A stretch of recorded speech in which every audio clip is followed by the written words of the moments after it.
মানে যেই জিতুক যেই সরকারই আসুক মানুষকে লাইনে দাঁড়াতে হবে, এটাই মোদ্দা কথা।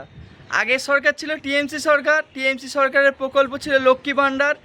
একই প্রকল্পের জিনিস, শুধু নাম চেঞ্জ, অন্নপূর্ণা ভাণ্ডার। ওই জন্য মানুষকে সারাদিনের নামে হয়রানি করে লাইনে দাঁড়াতে হবে। এর পরের প্রকল্প হবে মানে তোমার আয়ুষ্মান ভারত। একই জিনিস, স্বাস্থ্যসাথী থেকে আয়ুষ্মান ভারত, নানা রকম ক্রাইটেরিয়া। আর কে মানে রেশন কার্ড নানা রকমের, ওইসব বুঝি না।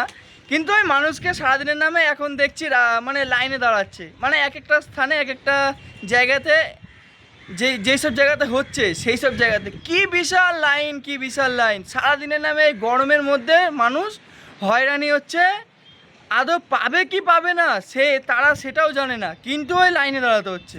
সারা জীবনই কেটে যাবে কোনো না কোনো কারণে লাইনে দাঁড়ানোর জন্য। একদম তোমার এই প্রত্যেক ধরো এই বছর, তারপর এর পরের স্টেপ হবে যুবসাথী।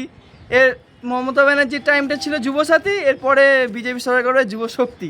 মানে তারপরেও লাইন, মানে এরকম লাইনে চলতেই হবে, সারা জীবনে লাইন দিতে হবে। কোনো না কোনো বছর কোনো না কোনো প্রকল্পের মাধ্যমে লাইন দিতে হবে। তুমি পাবে কি পাবে না তার কোনো গ্যারান্টি নেই।